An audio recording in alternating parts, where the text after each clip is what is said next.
Coucou tout le monde, j'espère que vous allez bien. Ça y est, on se retrouve pour la vidéo top et flop du mois de janvier. Ce mois-ci, je vous ai beaucoup parlé de fond de teint et de Kiko, je dois dire. Du coup, c'est vraiment beaucoup les produits qui vont se retrouver aujourd'hui parce que je vais vous faire aussi un petit point, un petit bilan sur tous ces produits que je vous ai présentés au cours du mois. Ce que j'en pense, c'est pas forcément des top, mais en tout cas, voilà, au moins je vais vous en parler. Il y a aussi quelques flops aujourd'hui, j'en ai pas souvent, mais aujourd'hui il y en a quand même quelques-uns. Et je vais aussi aujourd'hui vous parler de produits dont je ne vous ai pas parlé du tout, que j'ai testé et que j'ai soit adoré, soit détesté. Voilà, ça c'est un petit peu le programme de la vidéo du jour. Alors on va commencer avec la catégorie des yeux. D'abord, on va directement aller chez Kiko et deux produits que je vous ai présentés ce mois-ci que je trouve vraiment excellents. D'abord celui-ci, l'eyeliner duo, ça c'était la collection Ray of Love. Sincèrement, le côté eyeliner feutre est super. Il est vraiment génial. Il fait un trait super fin, il est bien pigmenté, bien opaque, il s'applique super facilement. Je l'ai utilisé plusieurs fois ce mois-ci alors que je fais plus beaucoup le simple trait de liner et en fait c'était super facile à utiliser. J'adore le rendu. Voilà, je le trouve excellent celui-ci. Et alors j'ai beaucoup aimé aussi ce produit ici, le produit duo. Là c'est la collection Mood Boost, donc la collection printemps. Je vous l'ai présenté en vidéo, je vous en ai parlé, je vous l'ai montré. Donc on a ce côté eyeliner ici plutôt en teinte burgundy et on a de l'autre côté une ombre à paupières en stick ici dans les gris. C'est très joli, ça tient bien. L'harmonie des deux couleurs ensemble est très jolie, vraiment. C'est un très chouette produit de cette collection, j'aime beaucoup. Alors toujours chez Kiko et pour les yeux, il y a un top et un flop. Donc ce sont les ombres à paupières liquides de la collection Mood Boost. J'avais utilisé avec vous en vidéo cette teinte-ci, c'est la teinte 03 qui est superbe, avec une très belle tenue, une belle pigmentation, une belle opacité, il est top. Par contre, la teinte 04, c'est pas terrible. Je vous l'avais montré au swatch qu'il est beaucoup moins opaque que celui-ci. Et le truc, c'est que sur la paupière, c'est la même chose. Donc il faut vraiment venir remettre des couches pour avoir une certaine opacité sur la paupière. Ça a du coup tendance à faire une épaisseur, c'est pas très joli. Voilà, la teinte 04, je la trouve pas top, j'ai eu du mal à l'utiliser, le rendu était pas incroyable alors que la 3 est top. Une fois que c'est fixé, ça ne bouge plus, là, vraiment, autant l'une que l'autre, c'est vraiment quelque chose très longue durée, mais étonnamment pour moi, entre les deux teintes, il y a une différence de qualité. Alors, palette d'abord, je veux encore vous reparler des palettes de chez Lorac. Les deux sont magnifiques, la Lorac Noire et la Lorac Soleil sont superbes. La noire est celle que j'utilise le plus. Écoutez, c'est celle que j'ai utilisée le plus ce mois-ci. Quand j'avais pas de nouveautés à tester ou de commandes qui arrivaient, c'était celle-ci que j'utilisais. Je l'ai utilisée beaucoup. J'en suis complètement fan. Elle a même un peu éclipsé la glam de Natasha Denona pour tout vous dire. Voilà, je la trouve superbe. La qualité des fards est magnifique. Les finis sont super beaux. La tenue est excellente. Et vraiment, cette palette, c'est un énorme coup de cœur. La qualité est tout aussi bonne dans la Soleil. Vraiment, elle est super aussi. Maintenant, c'est moins le genre de teinte dont j'avais envie ces derniers temps. Je l'ai quand même utilisé une ou deux fois ce mois-ci, pas plus. Mais ces deux palettes sont absolument des pépites. Je dois dire que voilà, si vous hésitez, n'hésitez plus trop parce qu'elles sont géniales. Alors, la palette suivante dont je vous parle, je fais un gros bisou à Soraya si elle passe par là. Soraya, c'est l'une d'entre vous qui m'a permis de découvrir cette marque-ci. C'est une marque qu'on ne trouve pas chez nous, enfin, en tout cas qu'il faut commander aux États-Unis. Et Soraya m'a fait découvrir la marque JC Cosmetics. Et donc, c'est la palette Amor a la Mexicana. Voilà à quoi elle ressemble. Elle est magnifique. Elle est absolument magnifique. La qualité de ces fards est super belle, super bonne. J'ai fait plusieurs looks avec. Le rendu était toujours très beau. Il y a comme ça à la caméra, je vois des fards qui peuvent paraître hyper flash. Ils le sont, hein, ce sont deux teintes ici par exemple bien pétantes. Maintenant, tous les autres font des harmonies super belles. J'ai fait des make-up que j'ai adoré avec. Les lumineux sont splendides, hyper crémeux, hyper pailletés. Enfin voilà, c'est une marque que je ne connaissais absolument pas et c'est une magnifique découverte. Donc voilà, encore un gros bisou à Soraya et une magnifique découverte. Si vous connaissez la marque, dites-le moi ici en bas, mais vraiment c'est une super belle qualité de fard. Ensuite on va passer au produit teint. Alors on va aussi donc du coup faire un peu un bilan. D'abord ce produit-ci de chez Kiko, donc c'est la base de la collection Ray of Love. J'aime beaucoup ce produit. C'est une base lumineuse, il qualifie ça un peu de sérum aussi. Voilà, c'est une base lumineuse qui apporte vraiment une très très jolie lumière au visage sans donner d'effet gras. Et ça, c'est hyper important. En dessous de fond de teint mat, le rendu est très beau. Je l'applique moi, en tout cas, pas forcément sur tout le visage puisque j'ai la peau grasse et donc j'évite ma zone T. Mais son rendu est très beau et elle rend l'application de tous les fonds de teint par-dessus hyper facile, hyper lisse. Enfin, voilà, c'est une très jolie base, je trouve. Dans la collection Mood Boost, donc la collection printemps, il y en a une aussi lumineuse qui est sortie, je ne l'ai pas testée parce que je trouvais que c'était deux produits assez similaires, mais celle-ci est franchement top. Alors fond de teint, je vous en ai parlé de fond de teint ce mois-ci, je dois dire. D'abord, un gros big up au fond de teint de chez Fenty. Sincèrement, il est génial. Il est génial et d'après les retours que j'en ai entendus, il est génial sur plein de types de peau. Il a vraiment l'air de convenir à beaucoup de monde. J'ai la peau grasse, vous le savez, et malgré tout, il me convient très bien. Il a un très beau rendu, il a une super bonne tenue, il vient flouter les pores. Je le trouve absolument génial. Pour tous les jours, il est parfait. Et pourtant, je ne suis pas fan des fonds de teint poudre à la base. C'est vraiment pas ce vers quoi je me retourne. Eh ben, je l'ai beaucoup utilisé ce mois-ci. Vraiment, pour un make-up de tous les jours, je le trouve super. Donc, super fond de teint. Alors celui-ci, je vous en ai pas parlé ce mois-ci. C'est un produit dont je vous ai parlé fin de l'année dernière, au mois de décembre, je pense. Donc c'est le Clarins Everlasting Teint Mat Haute Tenue et Hydratation. C'est mon chouchou du moment. C'est mon number one parmi tous les fonds de teint que j'ai pu tester et que j'utilise. C'est mon préféré. Je le trouve absolument génial. Il a une jolie couvrance plutôt moyenne. Il vient flouter les pores. Il a une super bonne tenue. Il a un fini plutôt semi-mat. Il a ce côté quand même hydratant, pas du tout asséchant, qui ne vient rien marquer. Je le trouve super. Je brille, comme avec tous les fonds de teint dont je vous parle aujourd'hui. De toute façon, je brille, mais c'est pas celui qui me fait le plus briller. Très bonne tenue, enfin voilà, c'est vraiment un énorme coup de cœur. Celui-ci, c'est celui que j'utilise le plus, je le trouve super. Donc ça, c'est un gros top. Donc les deux autres fonds de teint dont je vous parle ne se sont pas encore des tops. Peut-être que le mois prochain, il y en a un qui le deviendra, je sais pas, il faut encore que j'apprenne à les connaître. Mais c'est pas des flops non plus. Je veux juste vous faire un retour après plusieurs jours. L'essentiel de chez Guerlain, le nouveau, donc le Haute Perfection, est très beau. Il a un super beau rendu, une application géniale. Vous avez vu dans ma vidéo que je brillais énormément. Par contre, j'ai continué à l'utiliser avec d'autres combinaisons base poudre et ça se passe mieux. Par exemple, c'est assez étonnant parce que je l'ai utilisé dans ma vidéo avec la base de chez Guerlain que j'adore, la base l'essentiel aussi, en me disant ça va être le combo parfait. Vous avez vu que je brillais énormément. En utilisant la Prime and Poreless de chez Too Faced, qui est quand même, elle, bien matifiante aussi, ça se passe nickel. Je brille moins. Je brille quand même, mais je brille moins.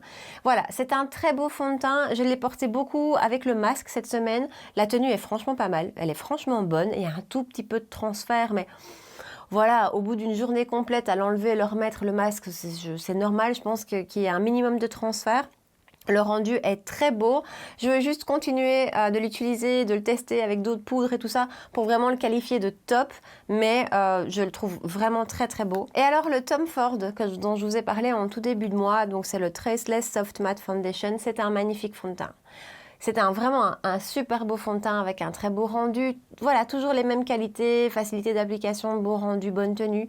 Par contre, je trouve que pour son prix, c'est un petit peu trop cher. Voilà, je trouve que son prix n'est pas justifié en fait. Si je compare aux deux autres dont je viens de vous parler juste avant, qui sont aussi des produits assez chers puisque l'essentiel on est autour de 50 €, mais celui-ci est à 75 si je me souviens bien. Il n'est pas meilleur que l'essentiel, il n'est pas meilleur que le Clarins. Voilà, il est bien, mais je trouve que son prix n'est pas justifié. Donc c'est pour ça que c'est pas un top. Ensuite, toujours en produit teint, il y a une poudre dont j'ai envie de vous parler, c'est celle-ci de chez MAC. C'est la Mineralize Skin Finish Natural. C'est l'une d'entre vous, Victoria, qui me l'a conseillé, cette poudre, pour venir poudrer le dessous de mes yeux.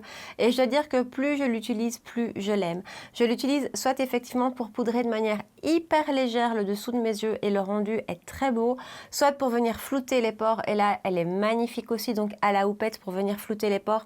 Je la trouve très belle. C'est une poudre que je ne quitte plus en fait, qui maintenant fait partie de ma routine quotidienne. Donc voilà, je voulais vous en reparler et merci à Victoria. Un bronzer dont je vous parle et que j'adore. Je l'ai utilisé depuis que je l'ai absolument tous les jours. Ce bronzer de chez Kiko de la collection Mood Boost, donc la collection printemps. Dans cette collection, les produits teints ont vraiment été mes gros coups de cœur et la texture de ce bronzer est génial. Je vous l'avais dit déjà à l'application dans la vidéo, mais vraiment je confirme, la texture est tout à fait particulière et vraiment la matière vient se fondre, elle disparaît complètement. Vraiment, elle disparaît dans le reste du fond de teint ou dans la peau. En tout cas, on ne la voit plus. C'est une très très belle texture.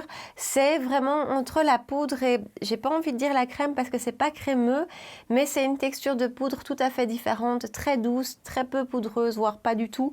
Et son rendu est magnifique, très bonne tenue. Enfin, je l'adore. Les bronzers de chez Kiko, j'adore. Mais alors, ici, on change un peu. On n'est plus dans ces bronzers marbrés cuits, c'est vraiment différent et je l'adore, je le trouve magnifique. J'ai la teinte 02 Neutral Sienna et voilà, gros coup de cœur pour ce produit. Toujours chez Kiko, j'ai testé 2 blushs que j'aime énormément. D'abord celui de la collection Ray of Love, la collection Saint-Valentin. Donc ici, on est sur une poudre cuite marbrée, assez classique chez Kiko. Cette teinte-ci est tellement belle, vraiment, c'est un rose superbe. Superbe, lumineux, souvent, là, les blushs de chez Kiko, mais celui-ci est lumineux, mais pas trop. C'est la teinte 02 Silky Mauve, et vraiment, je le trouve très très beau. Là aussi, je vous dis toujours la même chose, mais c'est vrai, les blushs de chez Kiko, c'est vraiment des poudres qui viennent très très bien se fondre et qui ont une bonne tenue, qui ont un bon rendu, qui font aucune démarcation. Voilà, cette teinte-ci, je la trouve très belle. Et alors, on revient dans la collection Mood Boost. Vraiment, cette collection, moi, les produits teints, c'est absolument un gros coup de cœur. Ici aussi, hein, texture tout à fait particulière entre la crème et la poudre. Il est ici. C'est la teinte 02 Coral Sunset. C'est très lumineux. C'est plus lumineux que celui de la collection Ray of Love. Ça va plus vraiment être pour moi un blush de printemps-été parce que vraiment, il est bien lumineux. Mais pas trop, c'est pas un lumineux qui met l'emphase sur les textures de peau. Ça reste vraiment très joli. Et là aussi, on est sur une texture qui n'est pas poudre, qui n'est pas crème complètement non plus. Je sais pas, c'est entre les deux. Mais voilà, je vous refais un swatch alors que je viens de le faire. Mais voilà, j'aime beaucoup ces 2 produits de chez Kiko de la collection Mood Boost. Ces 2-ci sont mes préférés de toute la collection, c'est des très très belles textures. Toujours chez Kiko, les petites perles, donc toujours dans la collection Mood Boost, eh ben écoutez, je les utilise beaucoup. En fait, je trouve que c'est l'highlighter idéal pour tous les jours. C'est vraiment très discret, très subtil, très naturel. Ça vient vraiment rajouter juste cette petite lumière, mais on voit pas que c'est un highlighter vraiment, ça fait aucune démarcation, ça vient juste bien se fondre de manière super homogène et délicate. Voilà, c'est un produit que je trouve absolument top. Et du coup, si je vous parle de ça, je dois vous parler de ça. Et ça doit être mon blush préféré du mois, c'est certain. Les météorites de chez Guerlain. La teinte Pink Pearl, je vous l'ai montré en action. Autant les météorites que j'avais avant n'étaient pas un coup de cœur et je voyais pas très bien le principe, l'avantage, voilà, je voyais pas très bien à quoi elle servait. Je crois que j'avais juste une teinte qui n'était pas idéale pour moi. Autant celle-ci en blush. Voilà. Au-delà du produit qui est très très beau, les météorites de Guerlain, ça reste un produit un peu iconique, qui est aussi beau en décoration qu'en maquillage. Donc vraiment, il y a ce côté très très joli. Mais la qualité ici de la poudre, des poudres, est très belle. Les teintes sont magnifiques. Ça vient donner ce côté, la petite joue qui a un effet bonne mine comme ça. Oh, voilà, je le trouve magnifique. C'est lumineux, mais pas trop. Pourtant, j'avais peur que ce soit trop lumineux, que ça fasse vraiment bout de la facette, et vraiment pas du tout. La tenue est excellente. Là aussi, je ne sais pas pourquoi j'avais peur que la tenue soit pas bonne en blush.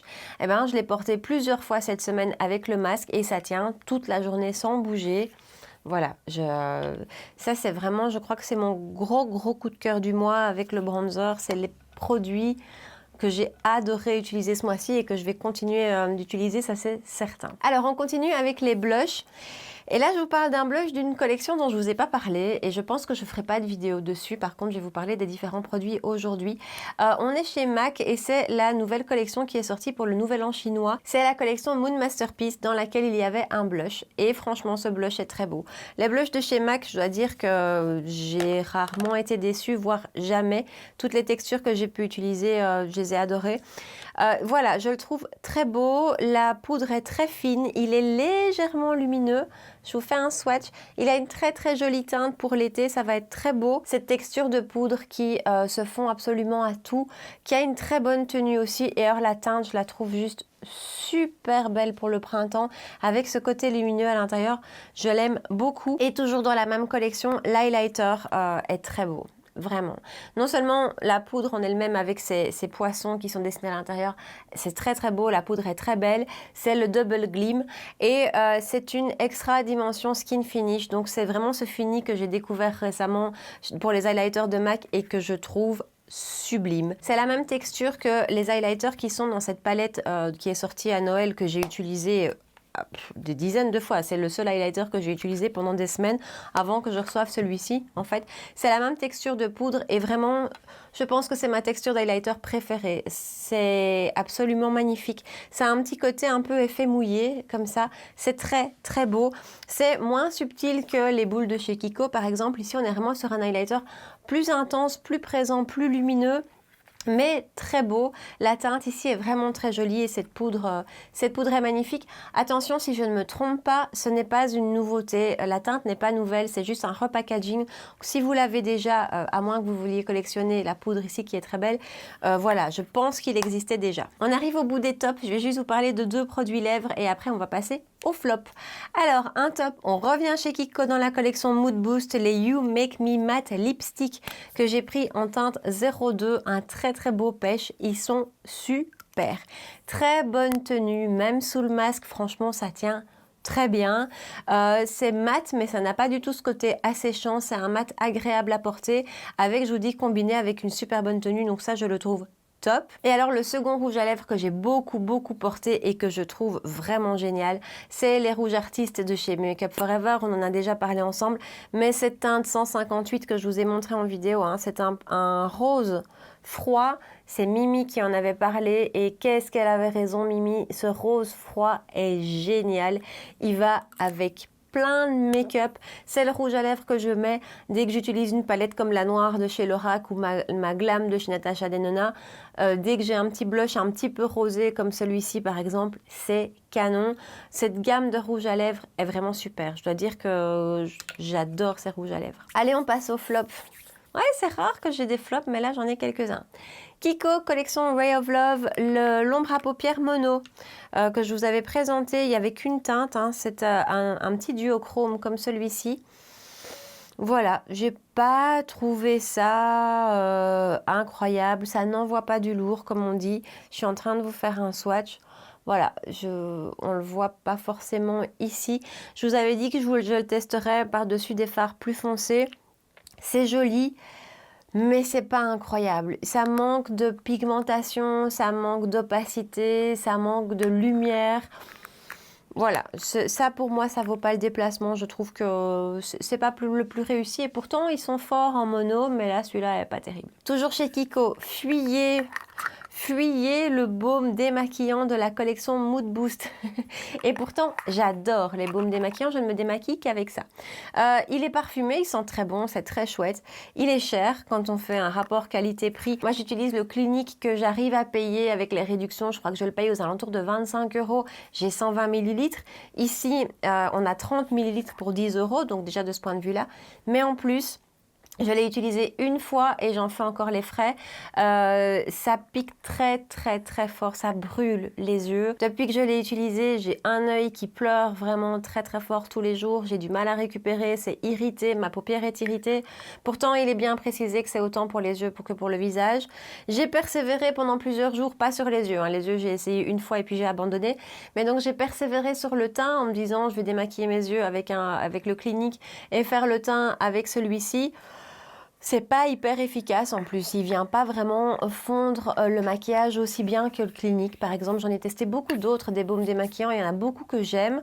Mais alors là, celui-ci vraiment, faites attention parce qu'au niveau des yeux, si vous avez les yeux sensibles, je vous le conseille absolument pas. Alors, 2 anti-cernes dont je vous parle, celui de chez Makeup Forever, le dernier sorti, le Matte Velvet Skin. ça va pas du tout chez moi, ça va pas du tout. Donc il a une très belle couvrance, un très très beau rendu. À l'application c'est magnifique, je le trouve vraiment très très beau, mais alors au fil des heures ça va vraiment pas. Il file un petit peu, pas terrible, mais voilà, il file un petit peu même quand on le poudre, en tout cas chez moi. Mais alors qu'est-ce qu'il marque? Il marque super fort le dessous de mes yeux. Certains jours c'est un peu moins accentué pour peu que le contour de mes yeux soit moins capricieux ce jour-là, ben ça va mieux, mais c'est quand même pas parfait. Mais la plupart du temps, le rendu ne me plaît pas, c'est vraiment pas très joli. Et voilà, alors il a une très belle couvrance, peut-être l'utiliser pour faire de la correction, mais si vous voulez l'utiliser en anti-cerne, si vous avez le contour des yeux déshydraté ou marqué, je vous le conseille pas vraiment parce que, enfin voilà, pourtant je lui ai donné beaucoup de chance, mais pas terrible. Et deuxième anti-cerne, Kiko, le Active Concealer, je l'avais testé en vidéo avec vous. C'est pas terrible non plus, il file énormément, vraiment il file très très très fort dans les plis et le rendu est pas très joli. Je dois dire que de nouveau lui aussi à l'application c'est joli, c'est bien, il a une belle couvrance, ça s'applique bien, mais au fur et à mesure des heures il file beaucoup trop, même quand on le poudre, donc voilà, lui c'est un flop. Ensuite mon plus gros flop du mois, et sincèrement ça faisait longtemps que j'avais plus eu un flop à ce point-là, que j'avais été autant déçue par un produit, par une marque. Il y a des marques comme ça desquelles on attend une certaine qualité, voilà. Entre autres, pour moi, MAC, j'adore leurs blush, j'adore leurs highlighters maintenant, vous le savez. Leurs rouges à lèvres sont canons, enfin je veux dire, il y a beaucoup de produits qui sont excellents, mais leur fard à paupières, je n'y arrive pas, vraiment. Que ce soit les monos, j'ai déjà été déçue par pas mal de monos, il y en a certains que j'ai bien aimés quand même. Les palettes, je n'ai jamais eu de coup de cœur palette chez MAC, mais alors ça, c'est pas un coup de cœur, c'est que c'est une grosse déception. Donc vous l'aurez compris, j'avais prévu de vous faire une vidéo sur la collection Masterpiece. Et les autres produits que j'ai testés m'ont plu, hein, et vraiment l'highlighter, le blush sont superbes. Mais alors cette palette, si vous hésitez, je vous la conseille vraiment pas. C'est une palette qui est chère, elle coûte 40 €. Les fards sont vraiment pas terribles. Ça manque de pigmentation, ça manque d'opacité, ça manque de crémeux, c'est sec, ça rend pas grand chose. Certains fards comme la rangée du milieu, le bleu ou les deux très clairs, il y en a un plus rosé, l'autre un peu plus champagne. Il n'y a presque pas de pigmentation qui ressort. Je vais vous faire un petit swatch du champagne qui est là. Ouais, il ne se passe rien du tout. Je voudrais que vous le voyiez parce que j'ai mes mains pleines de swatch. Voilà, c'est juste là. Bon, d'ailleurs, on ne le voit pas, vous ne le voyez pas. Ça s'effrite un petit peu tellement c'est sec. Je ne comprends pas cette palette pour un prix qui est vraiment cher quand je pense que c'est le même prix que les Lorac. Et les Lorac, je les trouve tellement sublimes. Celle-ci, voilà. Donc, si vous l'avez regardée, si vous hésitez, moi, c'est pas un coup de cœur pour moi. Après, c'est peut-être moi, c'est peut-être une question de goût, d'affinité. C'est peut-être moi qui n'arrive pas à la faire fonctionner, je sais pas. Mais en tout cas, perso, c'est pas un coup de cœur du tout. Donc voilà, j'avais envie de vous en parler quand même au cas où vous vous demandez si vous allez l'acheter. Donc voilà, pour moi, c'est vraiment pas une réussite. Et ben voilà, on arrive au bout de cette vidéo top et flop du mois de janvier. Je vous ai fait un petit récap, j'avais vraiment envie de vous faire un récap de tous ces produits dont je vous ai parlé. Alors vous étiez quelques-unes à m'avoir déjà dit, tiens, est-ce que tu mettrais pas sur Vinted ce que tu n'utilises plus? Donc c'est le cas, je vous mets sous la vidéo parmi tous les liens, le lien vers mon Vinted, n'hésitez pas à aller jeter un œil. Si vous connaissez le principe de chez Vinted, en général, on ne met pas les photos des produits ouverts sous risque de se faire retirer l'annonce. Donc n'hésitez pas à me demander des photos supplémentaires, c'est toujours avec plaisir, j'en fais d'avance, donc elles sont prêtes, je vous les envoie. Donc voilà, comme ça au cas où, si vous voulez voir ces produits dont je veux me séparer, ben vous les retrouverez sur Vinted. J'espère que vous avez passé un bon moment avec moi, que cette vidéo vous a plu. Dites-moi ici en bas dans les commentaires quels sont vos tops et flops du mois. Est-ce que vous avez découvert des produits que vous avez adorés ou redécouverts d'ailleurs, ou à l'opposé, est-ce qu'il y a des produits qui vous ont vraiment déçus? Dites-moi tout ça ici en bas sous la vidéo. N'oubliez pas non plus de me rejoindre sur Insta pour qu'on puisse papoter make-up, c'est parfois plus facile aussi, plus direct. Si vous avez passé un bon moment, vous pouvez me laisser un petit pouce bleu sous la vidéo, ça fait toujours plaisir. Et puis si c'est pas encore fait, vous pouvez aussi vous abonner à ma chaîne, on se retrouve 2 fois par semaine pour des vidéos make-up. Voilà, en attendant, je vous souhaite une super belle soirée et je vous dis à très bientôt. Ciao!